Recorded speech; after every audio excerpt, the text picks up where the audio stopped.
sejam todos muito bem-vindos à aula 1 do módulo 9, Ferramentas para a Construção de Mundos Digitais Metaversos, com o professor João Pérez. Olá, é muito bom estar aqui com todos, dando continuidade ao nosso curso. Hoje nós vamos falar realmente de ferramentas que vão nos possibilitar a construção de ambientes virtuais e, obviamente, construção de ambientes de metaverso.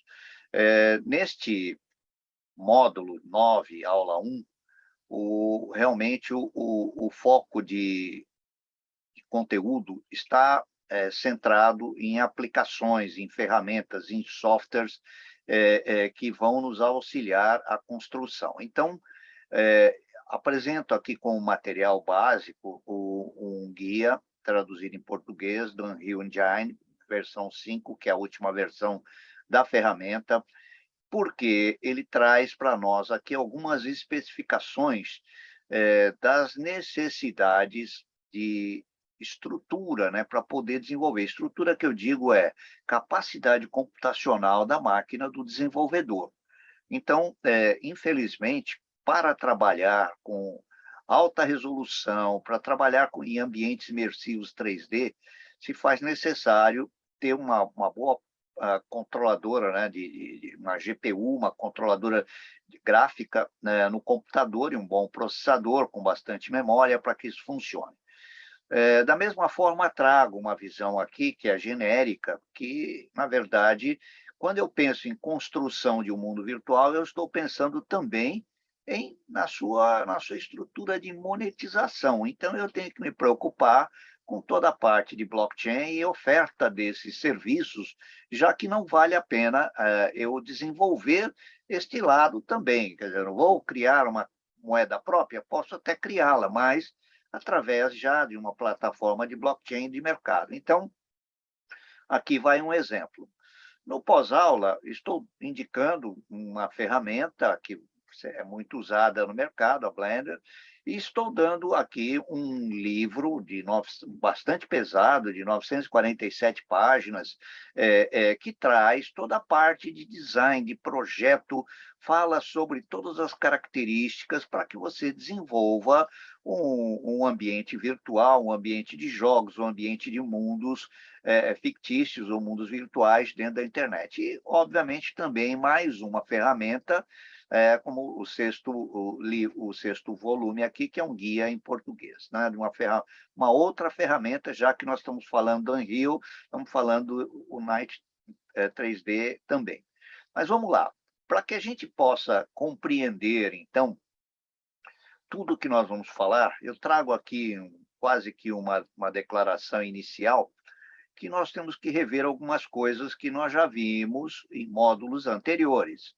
E lembrar que, por incrível que pareça, né, nós já temos, falando de metaversos, de mundos virtuais, nós já temos algumas estruturas muito consolidadas, muito já estabelecidas do ponto de vista normativo, que é o caso das ferramentas de construção que estão associadas a uma norma ISO internacional, a 23005, que nós já falamos sobre ela, mas só lembrando que dentro da estrutura, para alcançar o mundo virtual, né, em multimídia, porque o termo multimídia era o termo mais antigo falado, né, para poder dizer que dentro de um ambiente você poderia ter uma interatividade de vídeo, de áudio, de ambientes digitais 3D, de construção de imagem, tudo isso, então nós estamos falando de multimídia.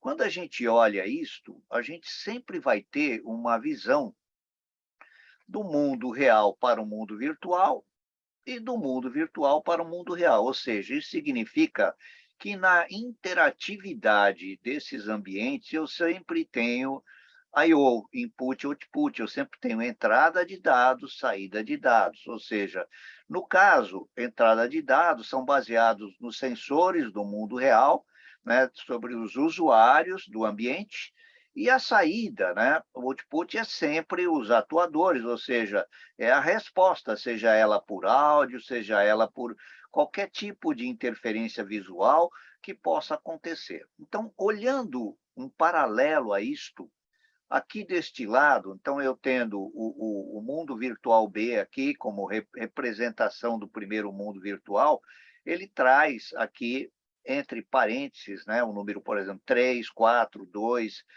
né, aqui 5, 2, 5, 2, 2, 2.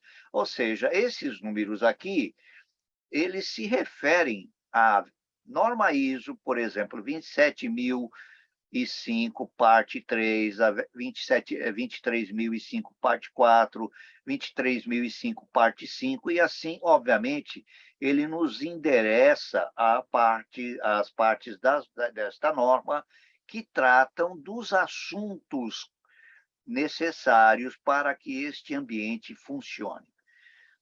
No entanto, nós temos outras partes da norma que tratam também de tipos de ferramenta de software e, obviamente, das conformidades dessas ferramentas com base a referências. Então, essa norma eu trago aqui de início, é bom lembrar, é bom dar uma olhada nessa norma antes de buscar selecionar uma ferramenta de software de desenvolvimento. Mas também nós temos que entender que, neste módulo do curso, nós temos que pegar todo o conhecimento acumulado desde o módulo 1 até o módulo 8, ou seja, até anterior a este, e lembrar que todo esse conjunto de conhecimento anterior vai ser aplicado agora, obviamente, na hora que eu seleciono uma ferramenta para construir. Mas eu vou construir o quê? Eu tenho que planejar primeiro como é que vai ser, qual é a minha aplicação, como é que eu vou fazer isso. Então, aqui é importante dizer que existem múltiplos caminhos para a construção, com múltiplas ferramentas, múltiplas softwares que estão aí no mercado. Nós vamos aqui, neste módulo, buscar levar a coisa por um lado mais objetivo, mais prático, e lembrando para vocês que o nosso objetivo não é ensinar a utilizar os softwares de construção, né? Porque são muitos, nós temos muitas ferramentas. No entanto, é importante para o desenvolvedor, para o projetista, para o expert em desenvolvimento de metaverso, que ele entenda esse conjunto como um todo, conheça as principais ferramentas de mercado e saiba pesquisar, de acordo com a sua necessidade, as funcionalidades que ele precisa inserir na sua solução. Então, neste caso, vamos começar aqui recordando algumas coisas. Nós já falamos algumas ferramentas do módulo 6, na aula 2 do módulo 6, né? Nós já trouxemos principalmente ferramentas de desenvolvimento de realidade virtual, realidade aumentada, realidade mista, realidade estendida.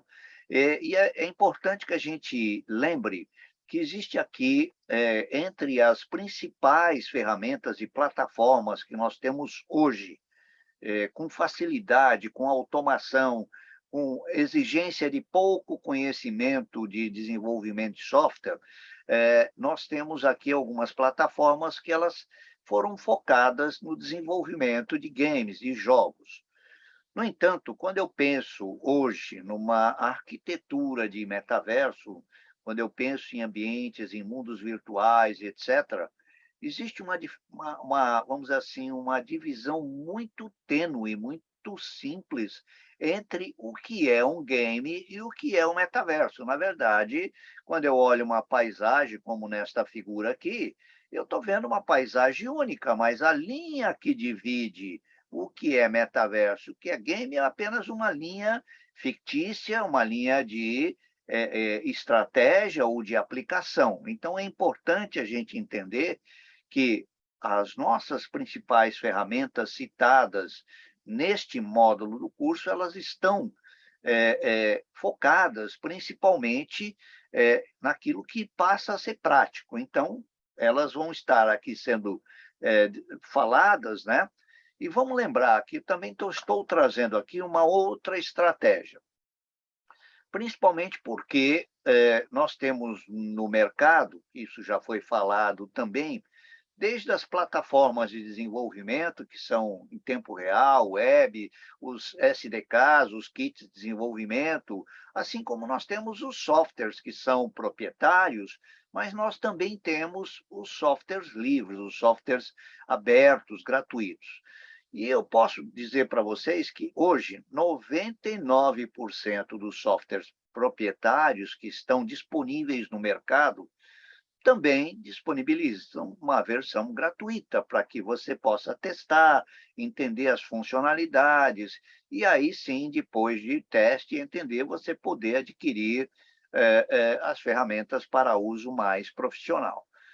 Não que os softwares livres, os softwares de código aberto, etc., não sejam profissionais, muito pelo contrário. Hoje, neste mundo de desenvolvimento open source, é o que nós temos de maior potencial de recursos abertos, gratuitos, e que nos permite desenvolver ferramentas com alto grau de interatividade, inclusive muitas padronizadas, que nos levam à interoperabilidade, o que é um fator extremamente importante quando eu penso, né, na utilização. Outra coisa importante é a questão da, vamos dizer assim, do uso de módulos já prontos, já testados, já consolidados, ou seja, a questão de construção modular, de compartilhamento de conhecimento da comunidade, tudo isso passa a ser muito importante quando eu penso na open source, nas iniciativas open source de mercado. Então, vale aqui para a gente pensar que a capacidade que já existe instalada no mercado, a capacidade que no passado era apenas limitada, né, a quem tinha uma poderosa plataforma gráfica, hoje ela já está disponível em muitas plataformas de código aberto, em muitas plataformas que são que possuem a versão gratuita e a versão paga, que permitem, né, a gente desenvolver utilizando um poderoso processo de computação gráfica com uma alta largura de banda, obviamente que isso do lado da plataforma. Eu preciso ter a correspondência do lado da infraestrutura do desenvolvedor, ou seja, se eu não tiver uma bom link de internet, se eu não tiver uma boa máquina com característica gamer, né, bem avançada, com GPU, com capacidade de memória e etc., eu não vou conseguir fazer um desenvolvimento, por mais simples que seja.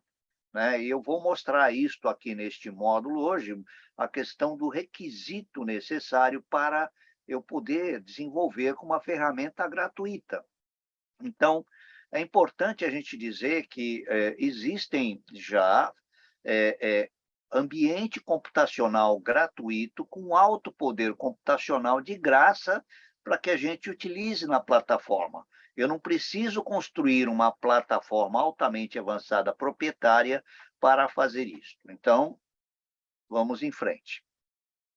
Vamos entender que, ao pensar em desenvolver, né, um metaverso, um ambiente virtual imersivo, a partir de software open source, de software de código aberto, né, eu tenho que entender que nós temos aí alguns padrões de mercado que estão sendo adotados pelos principais fabricantes de né, HMDs, dos óculos de realidade virtual de mercado, tanto dos mais simples, que estão levando para as ferramentas que rodam em smartphone, quanto para aqueles que são mais sofisticados, os HDMDs mais sofisticados, que estão utilizando várias plataformas que estão se posicionando como líder no mercado e, obviamente, a maioria delas hoje são de software livre, de código aberto, o que permite uma grande colaboração da sociedade, né? Da comunidade de desenvolvimento. Qual é a vantagem disso? Quando eu penso num software proprietário, numa empresa que tem uma ferramenta, ela precisa investir muito recurso para poder desenvolver, testar, ou seja, precisa ter uma grande equipe de programadores, analistas de sistema, designer para poder fazer módulos ou partes do software em termos de 3D, de alta qualidade, de alta definição. E aí, o teste de tudo isso, isto custa muito caro. E, obviamente, que as suas ferramentas vão chegar a um preço de mercado, um preço proibitivo, que o mercado não está disposto a pagar. A contribuição de desenvolvedores paralelos em software livre ou em software gratuitos permite a qualquer produto, seja ele proprietário ou seja ele produto livre, totalmente de código aberto, que eles cresçam as suas bibliotecas, que eles cresçam as suas APIs e que isto torne mais barato e mais viável o desenvolvimento. Então, nós temos aí vários padrões de desenvolvimento, né, de bibliotecas que já estão consolidadas, que já estão no mercado, estão disponibilizadas tanto para as plataformas que são proprietárias, quanto para as plataformas que são de software livre de código aberto. Ambas são, muitas vezes, gratuitas, né? 90, como eu disse, 99% dos produtos têm, mesmo os proprietários, têm a sua versão gratuita. Então, vamos entender isto e observar que existem coisas que estão acontecendo no mercado e que vão depender dos dois lados, tanto da ferramenta, quanto da ferramenta de software, quanto da arquitetura de hardware que eu tenho. Então, por exemplo, quando eu penso em renderização, eu tenho que pensar que a renderização, ou seja, a transformação de um ambiente 2D para um ambiente 3D de alta qualidade, com os espaços geometricamente definidos, né? Uma geometria de malha, com materiais, texturas, iluminação, tudo isso de um ambiente imersivo, metaversal, ou de um mundo virtual qualquer, eu vou precisar de recursos computacionais.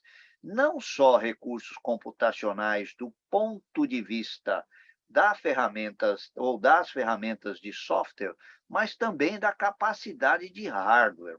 Então, por exemplo, nós temos hoje sabido no mercado que alguns softwares, alguns óculos de realidade virtual produzem cansaço visual. A pessoa pode ficar tonta depois de meia hora de uso de um óculos e etc., mas a culpa não é do óculos. A culpa não tem nada a ver com o HMD, a culpa está na aplicação, no software, na estrutura que foi desenvolvida, que está trabalhando como se fosse um vídeo normal a 30 quadros por segundo, a 30 FPS. Quando você leva isso a 60 FPS para a mesma aplicação, para o mesmo aplicativo, já reduz muito o cansaço visual. E hoje é sabido que quando você trabalha em 120 FPS, não existe mais a questão do cansaço, da tontura que um óculos de realidade virtual, ou, vamos dizer assim, o desconforto que um óculos de realidade virtual pode trazer. O mesmo óculos pode ter isto, mas vai depender, obviamente, agora um pouco aqui, à medida que sobe de 30 para 60 para 120, da capacidade do processamento gráfico do dispositivo local. Veja, eu tenho alguns monitores de vídeo que eu consigo trabalhar com 60 ciclos por segundo, 60 quadros, eu consigo no monitor de vídeo levar. Mas quando eu penso em levar a 120, também não é qualquer monitor de vídeo que consegue reproduzir esta frequência, essa quantidade de quadros por segundo. A mesma coisa acontece num display de um óculos de realidade virtual. Muitas vezes o hardware que está por trás dele não consegue reproduzir 120 quadros por segundo. Então, mesmo que o software consiga fazer, a plataforma consiga transmitir, eu preciso ter um conjunto harmonioso dos dois lados, tanto o óculos de realidade virtual quanto o software. Então, é muito importante entender que existem vários controles, várias características, inclusive de distância focal, né, regulada nos óculos. Muitos óculos não têm essa regulagem, mas é necessário que eles tenham, para que a gente tenha realmente um centro de visão adequada para que não produza aquela distorção que dá cansaço visual e que nos permite ficar muito tempo, né? Ficar meia hora, a pessoa já está cansada vendo realidade virtual. Então, nós temos que pensar que essas duas características de malha de visão, né, de textura e tudo isso pode contribuir para isso. Então, isso é um fator de extrema importância. Por outro lado, a gente tem que entender que existem várias abordagens, né, e várias estruturas de desenvolvimento, algumas focadas muito a experiências muito nativas, muito específicas, e outras que são abertas para que a gente possa ver em ambiente 2D e 3D e navegadores. Veja, quando você desenvolve um mundo virtual, você tem que imaginar no seu projeto qual é o público-alvo. Ah, vai ser um mundo virtual, um metaverso fechado, ou vai ser um metaverso aberto ao público? Qual é o objetivo estratégico? Vamos lá. Nós estamos num momento em que a gente precisa entender que nós temos duas abordagens, né? A abordagem proprietária, aquela que você vai fazer um mundo virtual exclusivo seu, né? E nós temos uma outra abordagem que você vai desenvolver aberta para que muita gente entre. Quando eu penso que muita gente vai entrar, eu tenho que pensar também aonde que eu vou apresentar isso. Será que a pessoa que vai visitar meu metaverso, ela vai ver numa tela de celular dentro de um óculos, ou ela vai ver numa tela de celular em uma tela plana, visão normal? Ela vai ver no notebook, ela vai ver num tablet, ela vai usar um desktop, como é que vai ser? Ela vai usar um óculos de realidade virtual, né, mais avançado, como é que vai ser essa visitação? Então, eu tenho que, obviamente, preparar no meu ambiente, se eu quero alcançar o maior público possível, para que ele identifique e aceite todos os tipos de device que possam acessar, mas eu tenho que também disponibilizar a alta qualidade para aquele usuário que tem um óculos mais avançado. Então, nesse caso, muitas vezes eu desenvolvo tudo isso para ser visto num browser, num navegador comum de mercado.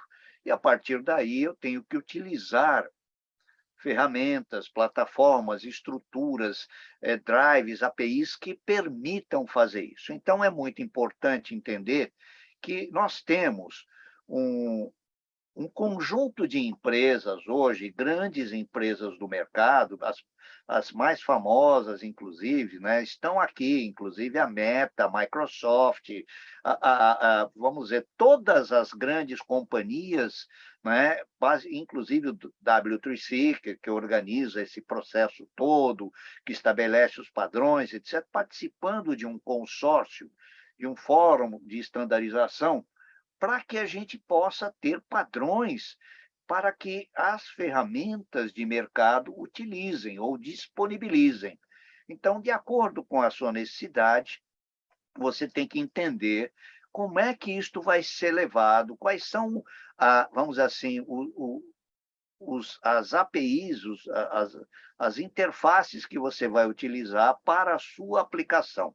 Aqui eu estou trazendo alguns links que trazem bastante informação sobre isso que eu estou falando, e, obviamente, levando, né, o conceito de que eu evito ler o texto escrito, mas o texto escrito da nossa apresentação representa a nossa apostila sintetizada do curso. Então, vamos entender que existem algumas ferramentas e alguns ambientes que nós recomendamos, que precisam ser conhecidos. Então, hoje é muito comum desenvolver uma estrutura de VR utilizando uma linguagem que é famosa e simples de mercado, chamada JavaScript.